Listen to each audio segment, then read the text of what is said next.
Hey, this is Seb. And I'm John, we're from Baroness, and you are watching and listening to The Age of Metal.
John, Sebastian from Baroness, coming back to the Valley after 3 years absence. Last show it was at Club Red with Royal Thunder in 2013. I think around this time as well. Within 2 or 3 days. Right. That's kind of weird, like eyeballing kind of thing. But this is a different tour. You guys coming up with a new album, Purple. Mm-hmm. And how has been the tour so far? How's been the reception of people? Because I mean, it seems like this market is a little bit different from the one that you guys did in November, December. The short answer is that it's been really good. And one thing I've noticed is that Pete almost every night asks the crowd, who's seeing Baroness for the first time, and pretty much every night it's about 3/4 of the people. Yeah, it's the majority. So I'm like that could sound like a negative thing. I'm not trying to say anything like that, but it is. I think it's awesome that people are coming out and checking this out for the first time. Yeah, something has changed with our audience, and I think we're seeing a lot more variety in the crowd, and that is definite positive to me. Now, talking about the Phoenix show, because I'm going back to the fact that you guys been out of here for 3 years. And 3 years happen many things. Many events come, many events go. What are your expectations of tonight? The show sold out hours ago. Mm-hmm. That's fact. But I mean, what are your expectations for the Phoenix show tonight? Well, I'd like to think that since it's a Saturday night, that we will have an audience who's got a little bit of energy. Maybe a little rowdy, hopefully. A little energized, willing to drink because they don't have to go to work tomorrow. Positive mosh pitting, maybe? Yeah. Okay. Mosh pitting. People keep crowd surfing during our slow songs. There's a break and they're like, oh. Is that weird for you guys? It's weird to see somebody crowd surfing when we're not playing. Okay. Or when we're playing, like, literally the mellowest part of our set. We had a lot of crowd surfing in Europe, remember? Yeah. And stage diving. Uh-huh. Yeah. That's interesting. Now, Purple reception. Purple came out at the end of the year, last year. And, it's the coming back of you guys after a while. Uh-huh. How's been the reception of people? How's been the treatment towards the record, towards you guys? It's been incredible. I mean, like, uncategorically undeniable, just like very, very positive, Yeah. I think the press picked up on it in a really nice way. Our audience has been, I don't know, they've been happy. I really haven't heard any legitimate complaints on the record. I mean, the thing is, regardless of what the music sounds like, I'm a little surprised just because of the fact that people sometimes have loyalty to lineups in bands. Right. Like, forget if the music's better or worse or whatever, if it sounds exactly the same. People sometimes are like, well, it's not, the original rhythm section or whatever, right? And that didn't really happen, so yeah, I think that's cool. I was anticipating enough of that where, I thought we'd have to defend it somehow. Yeah. It really didn't, it really didn't happen. That's nothing against Alan whatsoever, but not at all. I guess the idea is if you've got one drummer who's a powerhouse, right, you don't replace him with a limp-wristed drummer. Right. You need to. When we had to replace 50% of our band with a brand new rhythm section, and that's a huge deal. Right. that has a gigantic impact on your sound. You want to give yourself, better players, and the auxiliary effect was. I think we actually got like re-energized in a way. Not that we were getting tired or bored or anything, but just by nature of the fact that there's so much new, so many variables have changed. We're just excited and continue to be so. Right, and I mean, like the inspiration, because after listening to the record, you find it. I find it personally very bright, very positive, very. It's funny. Well, see, I always say the same thing in interviews, because for me, I agree, the music is very, I always say the word celebratory. Yes. It's like, fuck yeah, we're fucking rocking. Okay, that's a horrible quote. Don't quote me on that, but that's basically what it sounds like, right? Yeah. However, John writes all the lyrics, Right. and the lyrics are darker than... Yeah, they're darker than past records, even, and yeah. I never wrote anything remotely positive in our lyrics. I think maybe in the past they were a little bit more obtuse or angular, but now they're. I thought because the nature of the music was so energetic and had so much of that, uplifting quality to it, that it. My thought initially was it would be an interesting sort of juxtaposition or combination to use something that was, very much in earnest, but not particularly uplifting, and then the combination somehow would, create something unique, Balance. It balanced it. I think that happens in one's attitude to things, because you can accept very depressing things about life and the end of life, but the way you sort of face it is by saying, you know what? Yeah. I don't care. Fuck it. Yeah. Right? So you can combine those two. It seems like the birthplace of the record was a darker place, like you mentioned, John. But you guys turn it around into something celebratory and something that, wait, this is Baroness, we're coming back. Yeah, and I really credit all of that to everybody else in the band but myself. I think I was ready, but I think I was ready to write something that wasn't. No, I don't want to say down tempo, but wasn't quite as fired up and psychotic as we did. Yeah. But I think we even talked about it pretty early on.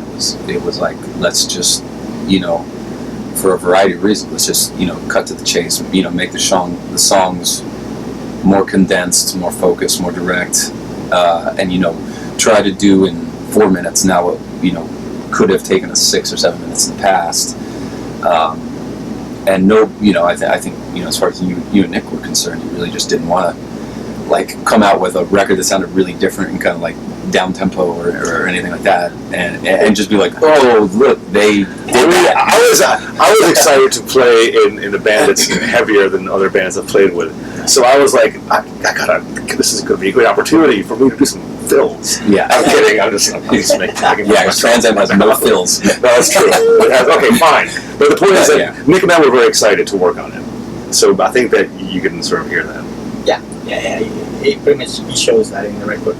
Now, with the moment of the industry, or how the industry's been working in the last 10, 15 years, you guys came out with Abraxam Imps Records, which is your very own record company or record label. How was that transition from going from where you guys were to Abraxam? I mean, well, it's been a great one, because even when you're on a label that is as forgiving, understanding, and easy to work with as Relapse was with us, there's always an element somewhere in the chain where you're being funded by somebody, and there may be some expectation at some point. Like there's always that fear, maybe it may be slightly paranoid, but that like if you don't deliver a record that they are fully behind, that you don't get as much attention or something like that. But if it's our label and our decisions, then we give it all the attention in the world. And similarly, if something doesn't succeed, if there's something promotionally or tour-wise, or if the album just plain sucks, there's nobody to blame but ourselves, which is a little more like genuine to me. And the inverse of that is true as well. If something successful happens, however we define success, Right. then we have full authorship on that. That was something that we did independently, and unfortunately, it's 10 times as much work. Right. Not for me though, for John.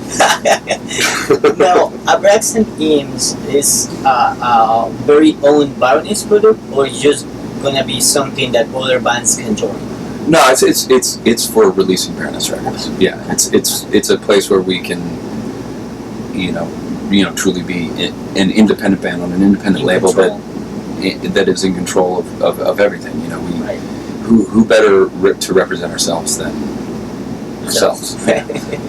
Now, tomorrow you guys are going to be playing at this new festival called Psycho Vegas, which is coming along through this weekend. It has a bunch of bands from all over the country, and some of them that are coming international as well.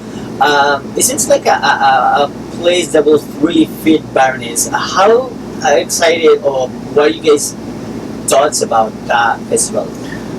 I've been, on my Instagram feed, I have lots of friends who are there, and they're always like, pool party, whatever, and they're like, it's like, this is off the hook. So it seems like it's a lot of fun.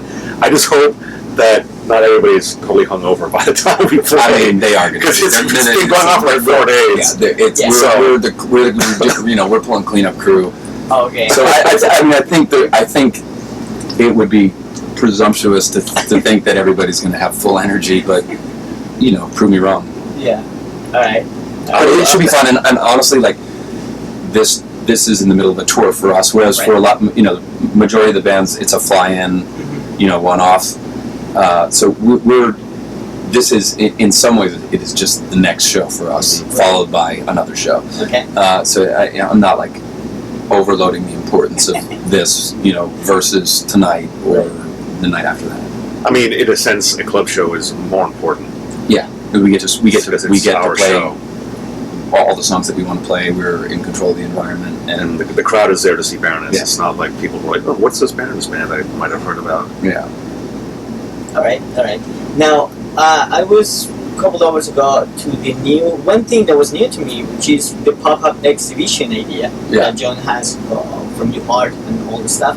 And I think that you've been doing it quite often. Yeah, all the time. Doing touring. And where did the idea come from? How you ended up getting, the idea of doing a pop-up show probably before Baroness plays? Okay, so Baroness started in 2003, Right. or we started touring in 2003, and at the time that we started touring, so initially when we started, I was doing the exact same thing. I didn't have as much of a back catalog. I didn't have any profile, and that doesn't matter now, and it didn't matter then. But what I did at our merch table when I was selling merch was, I would offer something more than just your, sort of stereotypical T-shirt and a CD and LP.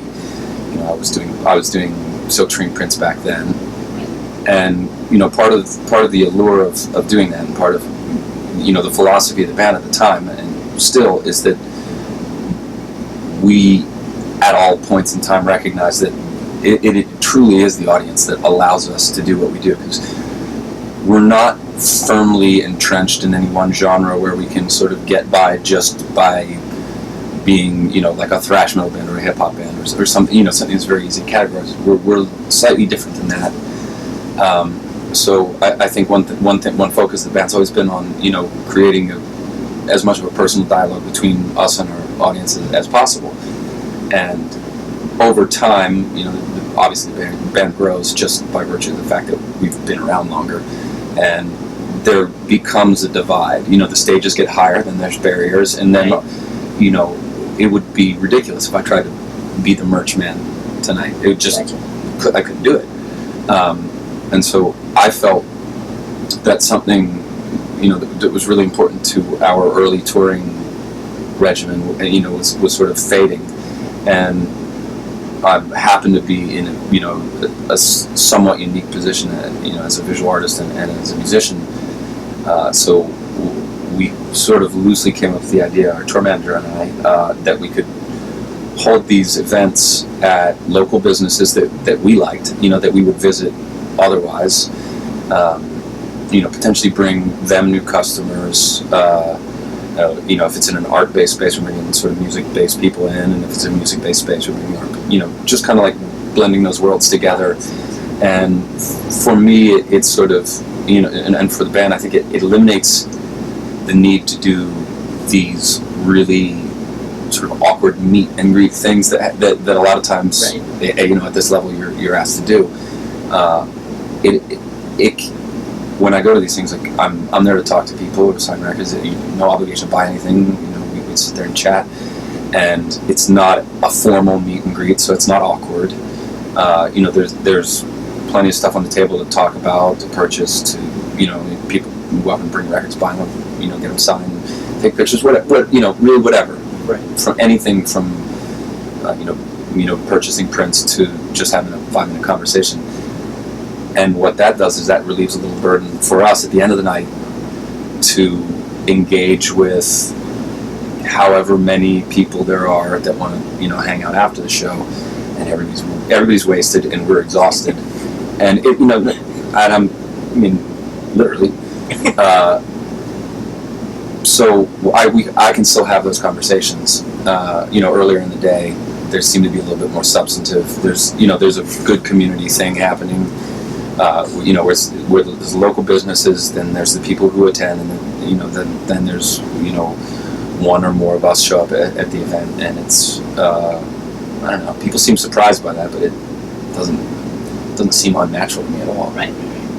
It's an interesting concept, and it's something that I wish bands will do more, like kind of separate the whole meet and greet besides the show, because I know that you guys and any other band, at the time of the show is showtime, you guys have you're concentrating on this, not concentrating basically, But there's also this thing where when you do the meet and greets, you're sort of putting a price tag on the value of introducing yourself to somebody, and there's nothing fundamentally that separates us from anybody else out there other than we have microphones, and so we're louder when we're performing,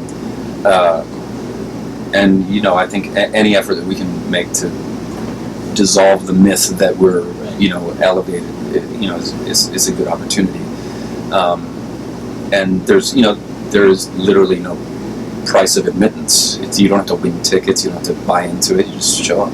And I think there's also one other small detail, which is that for some people, it's really not fun to buy a piece of vinyl at a show, to carry it around with you, or like hold the T-shirt, or whatever. If you have the day off, you can go to the thing, say hi to John, buy a record, and then you can go to the show. And it's done. Nice. Now, one thing that caught my attention, this is because it comes from a personal level. July 4th this year, you guys play at the biggest free festival in Latin America, Lyrical Park. Yeah. I grew up in Bogota, Colombia. I grew up in Lyrical Park, so I know how it goes. Yeah. How was that experience for you guys seeing on a Saturday night? Well, you guys play Sunday, right? Sunday. I can't Don't remember. I think it's Saturday. They're all Saturdays and Sundays to me. Because I think it's always over 70,000 people. Yeah. Always there. How was the experience for you guys? It was insane. It was great. How many people were watching our stage when we played? I think 20. That's a pretty big crowd. It's insanely big. And they were really into it. Yeah. So it was pretty great. Yeah. I think it was the first time you guys in the country, right? Yeah. How was that? It was our second show south of America. Okay. And we'd played Mexico City a few months before that, or a month or so before that, and I've known for a very long time that there's an audience down there. I mean, of course there's an audience down there, but there's one for us, and they are very vocal. And we've been trying to get there. We've been trying to go down and make tours happen there for a long time. It is logistically difficult sometimes. Sometimes there's a festival we'll get booked on, contracts are signed, and then promoter takes the money and runs, and then there goes our opportunity. So I think we were just really psyched to get down there and play our first show, because that means we're going back. But the whole, how the structure of Rock Park is just kind of like the version of the European festivals that we don't have in the United States. So no, we don't. It was I think probably the question will be, how much of the city, of the country you guys enjoy? We didn't have time to leave. Oh, okay. Yeah. Nice. Yeah. I mean, was- sometimes our schedules it can be very tight. So it's, We landed, yeah, woke up in the morning, did sound check, walked around town, played the show, hung out at the hotel bar with Dave Lombardo, Yeah. and then went to the airport. that was it. You guys get a chance to get any taste of the local food stuff? Yeah. I mean, we did have like a very short 2 or 3 hour window where we got to, kind of stretch our legs and go out and see things. And I found it really nice. So that was really, the vibe there was really cool. Everybody was, really polite and welcoming. And I mean, seriously, like just. We did get searched a lot though by the police. Did we? But remember on the way into the venue, they searched Pete's glasses case. Yeah. It wasn't worse than Mexico City. His guitar case got searched 3 times. Wow. Now, this question will be more for John and the fact of like, how is the relationship between John the musician and John the artist at the time to create something that, I mean, where does something, when you have an idea, where it goes? It goes to Baroness or it goes to A Perfect Monster? How do you... I don't. I used to like really try to put a line down the middle and separate the two, but I don't think they're really different. The impetus is different. Like when you make something, you make something. There's just two types of things that I make. So I've got a studio in my basement for music and a studio in my upstairs for art, and just spend the day running up and downstairs doing whatever's working for me at the time. Right. Yeah. That's interesting. Now, closing up, what is next for Baroness after this tour cycle ends? And are you guys going back into writing mode? What's going on with the rest of the year? Yeah, I mean, when the tour cycle's up, we will write, record, and release another record, and then do another record cycle. All right. So we can say that we're going to have Baroness for a while. Yeah, as long as we don't get taken under by something, keeps trying but doesn't work. Well, Sebastian, John, thank you so much for offering the opportunity. Yeah, definitely welcome back to Phoenix. Yes. We're looking forward to a sold out show tonight, and looking forward to, of course, the experience of having Purple live. Yeah, It's a great record. It's a You will brilliant get the record. whole thing tonight. The whole thing. That's amazing. Definitely, guys. Thank you so much, and looking forward for the show. Yeah, thank you.